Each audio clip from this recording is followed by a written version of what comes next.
প্রিয় মানুষটা নামের মধ্যে এক অদ্ভুত রকম শক্তি আছে।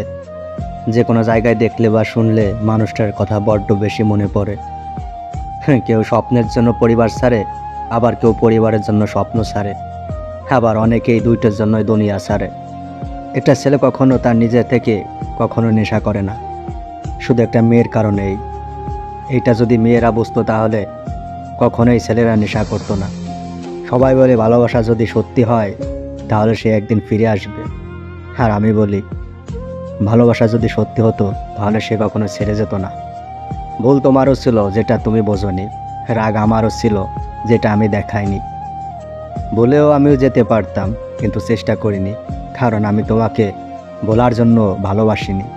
মিথ্যা সম্পর্কে হাজারটার মানুষ থাকার চেয়ে সত্যিকারের সম্পর্কে একজন মানুষ থাকাই ভালো।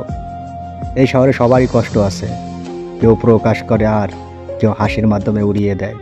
গল্পটা তখনই ভালো ছিল যখন তুমি ছিল অপরিচিত আর আমি ছিলাম আমার আমিতে সীমাবদ্ধ।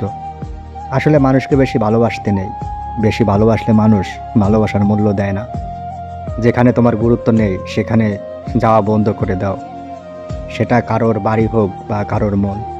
আমার জন্য তো তুমি যথেষ্ট ছিলে, হয়তো তোমার জন্য আমি ছিলাম না। ধন্যবাদ তোমাকে আমার মনটা ভাঙার জন্য, কারণ তোমার এই মিথ্যে ভালোবাসা ধ্বংস করে দিয়েছে আমার সুন্দর জীবনটা। মায়া জিনিসটা খুবই একটা অদ্ভুত, হোক সেটা কোনো মেয়ের প্রতি কিংবা কোনো বেস্ট ফ্রেন্ড বন্ধু। মায়া জিনিসটা খুবই কষ্টদায়ক। পাতা ঝরার আগে পাতার রং বদলে যায়, মানুষ বদলে যাওয়ার আগে মানুষের কথা বলার ধরন বদলে যায়।